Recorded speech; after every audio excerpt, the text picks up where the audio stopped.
Have you ever wondered how people are managing to book first and business class flights, all while paying even cheaper than they would an economy ticket on that same plane? Well, today I'll be breaking down the exact steps I followed to do just that and how you can too. So be sure you stay tuned. Hey friends, welcome back to the channel. If you're new here, my name is Tommy Boboy. I'm a former stockbroker and investment advisor. Now on this channel, we help folks reach their financial potential because we believe that that is a foundation to you ultimately living a happier life. So if that's something that you resonate with, be sure that you hit that subscribe button so you don't miss any of our future videos. Now, before we jump into the actual techniques of it, I want to give you an example of what this can actually do for you, what I've been able to do, and what you would be able to do just as easily. One example is I went from Brussels, Belgium, all the way to West Africa in Togo. I did it in business class, and I spent 64,000 points and $36.70. Yes, you heard that correctly. On top of that, I also did DFW to Guatemala. This was in business class. I spent 22,000 points and $5.60. And this was a good experience as well. And the most recent one that I did that is worthwhile is flying business class. I spent 47,000 points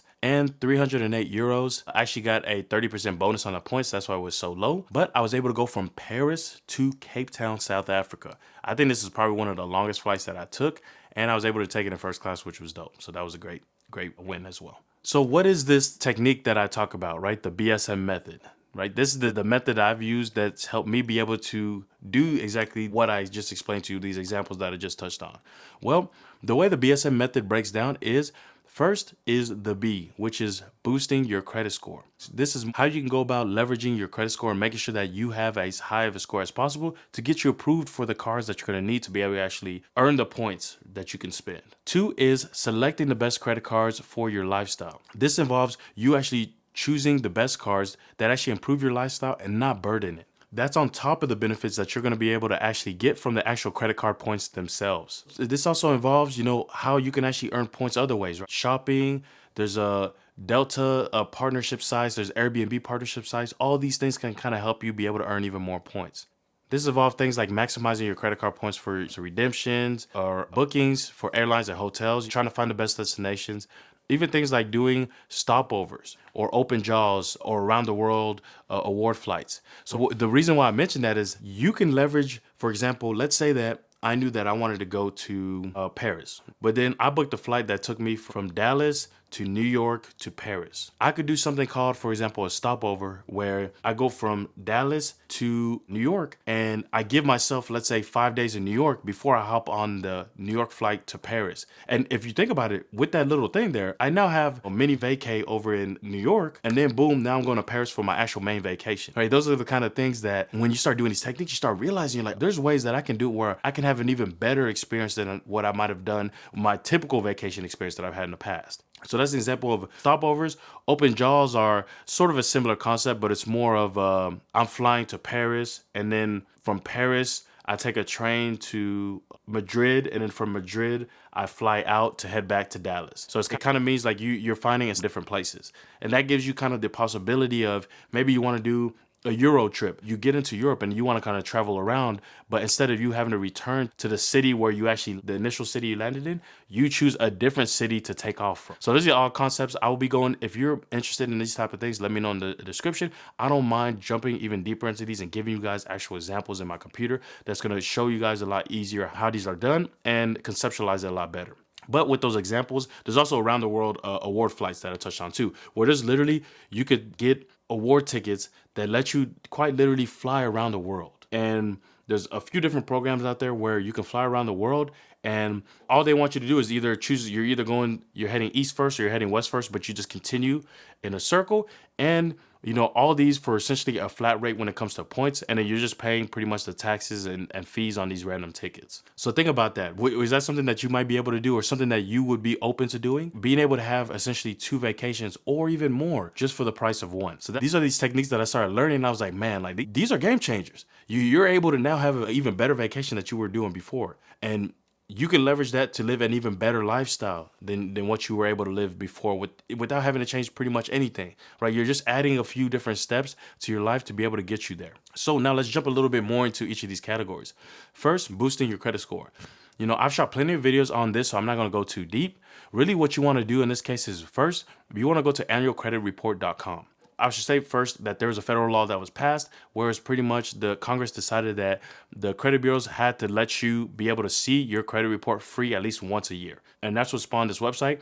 Annualcreditreport.com. It's a free website where you can go and it literally lets you get access to your credit report for each of the 3 credit bureaus. So you go there, you pull your credit report, and you can see and make sure that there's no issues with your credit report. Whatever type of issues you have, like I just previously mentioned, I've shot plenty of videos. You can go check out the videos I've shot that can help you solve whatever type of issues you have. Maybe you see a collection account or whatever other issues you might run into. Just check my channel. You're going to see that I shot a video that kind of breaks down what you can do to pretty much solve that issue and help you get past it. Now, but I want to give you a few tips that will typically increase your credit score, your FICO score, as quick as possible. One is going to be your credit card utilization. That's just a way to say how much credit card debt you have. You want to make sure that you're not maxing out your credit cards because that can hinder you from getting access to more credit cards. Typically, you want to try to stay under a 10% usage or utilization. What that means is if you have a credit limit of $1,000, you want to make sure that you're using $100 or less. Preferably even you want to be in the 1 to 2%. So you want to be using $1 or $2 in that case. Oh, I should say $10 to $20. So that's kind of how you want to look at it because once you keep that low utilization rate, other banks are going to kind of look, when you're applying for your credit cards, they're going to look when they pull your report and they're going to say, hey, this dude has been responsibly using these cards. He's not a liability and he's someone that we can trust going forward. That's kind of how you want to look at it. Now, if you don't have a credit card, that's also a negative as well. So you'll pretty much lose all the points. So you want to make sure that you at least get one card. So aside from that, you want to get easy negatives off of your account. So it's going to be things like you're going to have outside of the statute of limitations, maybe something, for example, should have been removed off of your credit report already, but it's still on there. Those are easy ones that you can send a letter to the credit bureaus and they'll take it off immediately. Or accounts that aren't yours. Sometimes it might be like, especially if you have a similar name to like someone else in your household, something that they do might show up on your credit because they got you guys mixed up and accidentally put it onto your credit report. Those are the kind of things that you want to get removed. Now, once you do that, next thing you want to do is selecting the best credit cards for your lifestyle. Now, you want to choose the best cards that improve your lifestyle, not burden it. So that's going to be on top of the benefits that you actually get from the credit card points themselves, kind of how I touched previously. I look at these like, I kind of look at the benefits that I get from a card, and if I can see that it's going to add to my lifestyle on top of the points, it's a win. I can kind of touch on, for example, is I have like the Amex Gold card. This card is amazing. They actually give me I get a $10 Uber credit. I get another $10, I think it's like a restaurant credit or something like that, but I use it for Grubhub.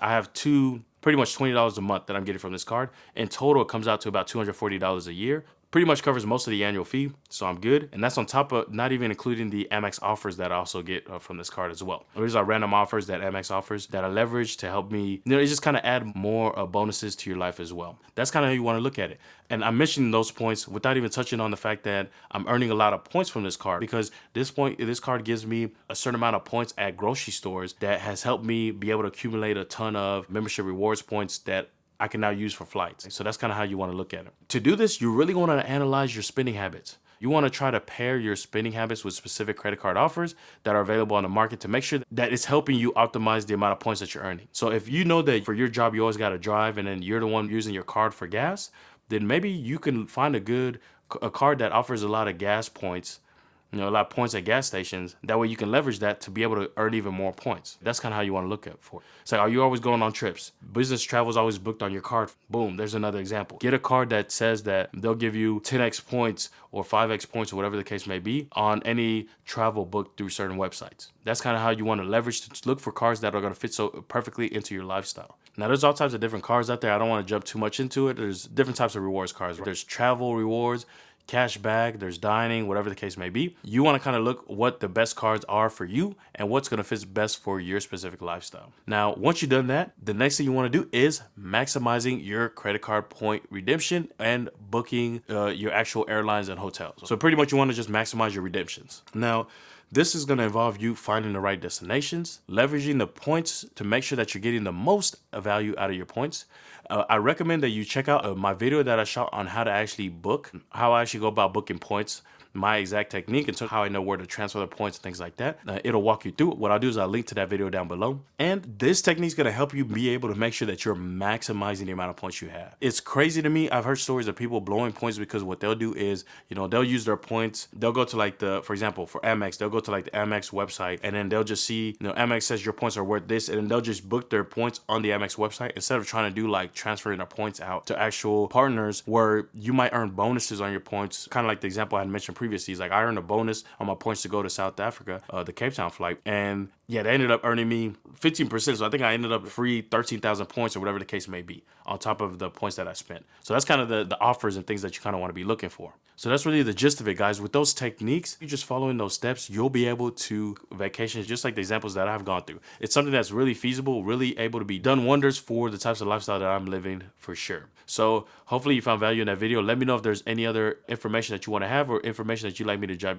deeper into. Also, be sure that you hit that subscribe button so you don't miss any of my future videos on these topics. And check out my program. I have a program called the First Class Pass on where I go deeper into how you leverage credit card points. If you like a more detailed path, that might be an answer for you as well. Okay, so I appreciate you guys watching. Make sure you throw a like on this video as well so I know that I'm on the right path. And I will see you at the next one. Peace.